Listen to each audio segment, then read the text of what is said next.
अस्सलाम वालेकुम जी। आज एक न्यू वीडियो के साथ हाजिर हुए हैं जिसमें हम आपको बताएंगे कि किन अजला का रिज़ल्ट आ चुका है।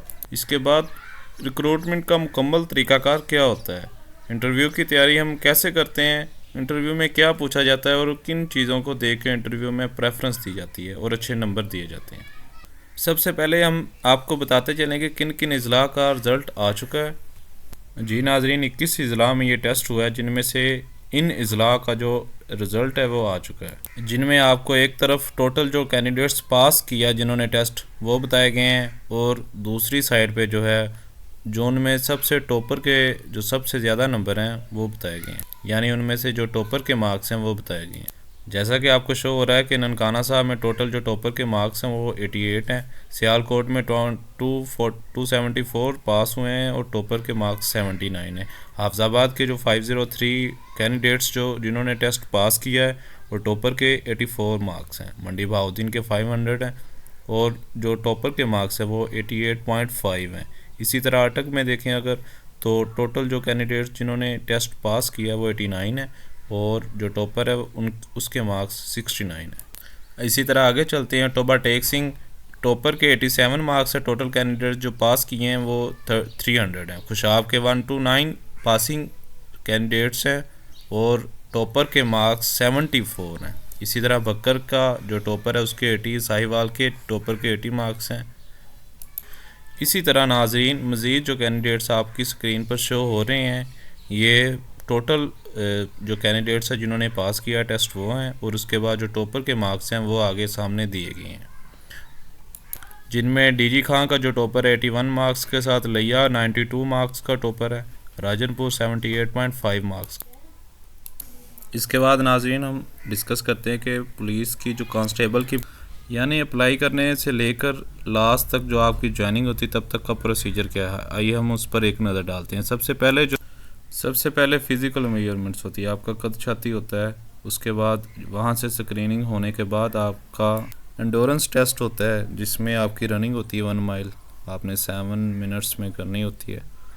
उसके बाद फिर आपका रिटन स्क्रीनिंग टेस्ट होता है, जिसका कि अभी रिज़ल्ट आ चुका है। रिटन टेस्ट में according two seats vacancies short list किया जाता है, जिसके बाद आपका इंटरव्यू होता है। उसके बाद फिर नाजरीन इंटरव्यू होता है, जिसका जो प्रोसीजर है उसमें क्या क्या चीज़ें देखते हैं, क्या क्या आइए हम उनको डिस्कस करते हैं। इंटरव्यू टिप्स में सबसे पहले आपने सुना होगा जो फर्स्ट इम्प्रेशन होता है वो बहुत मैटर करता है। फर्स्ट इम्प्रेशन में आप इंटरव्यू रूम में दाखिल होते हैं और गेट खोलने का दरवाज़ा खोलने से लेकर आप जब तक चेयर पे बैठ जाते हैं, ये जो चंद सेकंड्स की ये जो गेम होती है ये आपकी बहुत ज़्यादा मैटर करती है। यही आपका फ़र्स्ट इम्प्रेशन है और ये इसी बेस पे आपका सारा इंटरव्यू फॉल कर रहा होता है कहीं ना कहीं, किसी ना किसी हद तक। हो सकता है उनकी राय चेंज भी हो जाए, लेकिन जो इनकी राय एक दफ़ा बन जाती है, जो इंटरव्यू पैनल है, वो लास्ट तक यही इम्प्रेशन चलता है आपका। उसके बाद आ जाती है आपकी ड्रेसिंग, आप पहना क्या हुआ है। ड्रेसिंग में कोशिश करें कि आप पेंट कोट पहन लें या कोई एक सूट पहन लें, यानी शलवार कमीज़।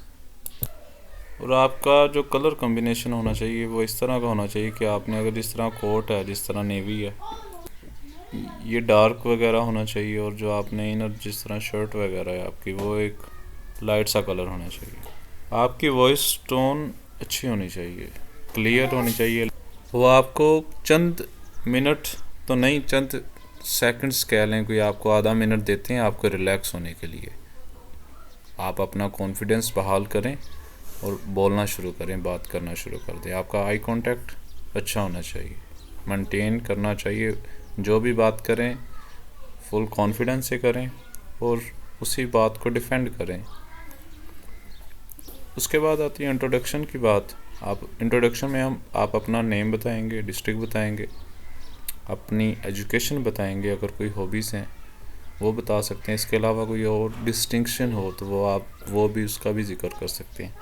कोशिश करें इंट्रोडक्शन में सिर्फ अपने रिलेटेड बातें बताएं। ये नहीं कि मेरे पेरेंट्स ये करते हैं बला। उसके बाद आंसर आपका ब्रीफ होना चाहिए, टू द पॉइंट आंसर होना चाहिए। अपने बात को ड्रैग नहीं करना, किसी और तरफ लेके नहीं जाना, ये चीज़ें माइंड में रखें। इसके बाद आपको इंटरव्यू आप देने जा रहे हैं, आपको बेसिक चीज़ों का पता होना चाहिए, आपको अपने बारे में पता होना चाहिए, आपकी हॉबीज़ क्या हैं, खूबियाँ क्या हैं, आपकी खामियाँ क्या हैं। आपको अपने बारे में बेसिक चीज़ें आपको मालूम होनी चाहिए फिंगर टिप्स पे। ये नहीं हो कि आपसे वो पूछे आपकी हॉबीज़ क्या हैं और आप सोचना शुरू कर दें यार मेरी हॉबीज़ क्या हैं। उसके बाद आपका जो डिस्ट्रिक्ट है, आपका जो एरिया जहाँ पे आप रह रहे हैं, आपको पता होना चाहिए इसके मतलब कोई हिस्ट्री, ये क्या है, कब बना, इसमें प्रोमिनेंट पर्सनैलिटीज़ कौन सी हैं, बलाम बलाम। उसके बाद आपको पंजाब पुलिस का बेसिक जो नॉलेज है, आप इनके रैंक्स, इनकी पोस्टिंग, SHO कौन होता है, DPO कौन होता है, किस रैंक के होते हैं, रैंक क्या होते हैं, अथॉरिटी क्या होती है, SHO और इंस्पेक्टर में क्या फ़र्क है, आप पुलिस क्यों ज्वाइन करना चाहते हैं, ये चीज़ें आपको पता होना चाहिए। उसके बाद आपको बेसिक पाकिस्तान स्टडीज़, पाकिस्तान के बारे में पता होना चाहिए। इसके लिए मैं रिकमेंड करूँगा आपको मैट्रिक की पाक स्टडी की बुक, इसी तरह इस्लामियात का बेसिक नॉलेज। अब मैट्रिक की पाकिस्तान स्टडी और इस्लामिक स्टडी को गो थ्रू ज़रूर कर लीजिएगा। अगर आप समझते हैं कि आपकी जो स्पीकिंग कम्युनिकेशन जो आपकी है, जो आपकी स्पीकिंग है वो बहुत लो है, आपको बोलना नहीं आता, तो इसका जो आसान प्रोसीजर मैं आपको बताऊंगा कि आप in front of mirror practice कर सकते हैं। आप अपने इंट्रोडक्शन की आप खुद ही से क्वेश्चन करके आप उसे आंसर कर सकते हैं। आप सोशल गैदरिंग में बात कर सकते हैं, अपना कोई भी बात है अपनी डिस्कस कर सकते हैं, आपको कॉन्फिडेंस मिलेगा, आपको बात करना आएगी, आपको सोशल स्किल्स आएंगे। पुलिस ऑफिसर्स में ये चीज़ें देखी जाती हैं। ये चीज़ें थी, आप जितनी ज़्यादा इसकी प्रैक्टिस करेंगे इनका फ़ायदा होगा। उसके बाद जब आपकी सिलेक्शन हो जाती है, कंग्रेचुलेशंस। सबसे पहले स्क्रीनिंग लिस्ट लगेगी, फाइनल लिस्ट लगेगी, जिसमें जो रिकमेंडेड कैंडिडेट्स होते हैं उनके सबके नाम, वल्दियत, मुकम्मल एड्रेस होता है। उसके बाद आपके जो वेरिफिकेशन होती है, आपका करेक्टर वेरिफिकेशन, आप जहाँ पे रह रहे हैं उस जगह पे स्पेशल ब्रांच करती है, CTD करती है, आपका जो थाना है मुतलका वो करता है। उसके बाद आपकी डिग्री वेरिफिकेशन होने के बाद आपकी ज्वाइनिंग हो जाती है, आपको ज्वाइनिंग लेटर दिया जाता है, अपने पुलिस लाइन रिपोर्ट करना होता है, जहाँ पे आपको यूनिफॉर्म और शूज़ वगैरह दिए जाते हैं और आप एक नेक्स्ट लाइफ शुरू कर रहे होते हैं। जी नाज़रीन, ये थी हमारी वीडियो। जी नाज़रीन, अगर आपको ये वीडियो इन्फॉर्मेटिव लगी है तो हमारे चैनल को ज़रूर सब्सक्राइब करें और आपके जो दोस्त हैं जिन्होंने टेस्ट दिया है उनके साथ भी ये वीडियो शेयर करें। Thank you.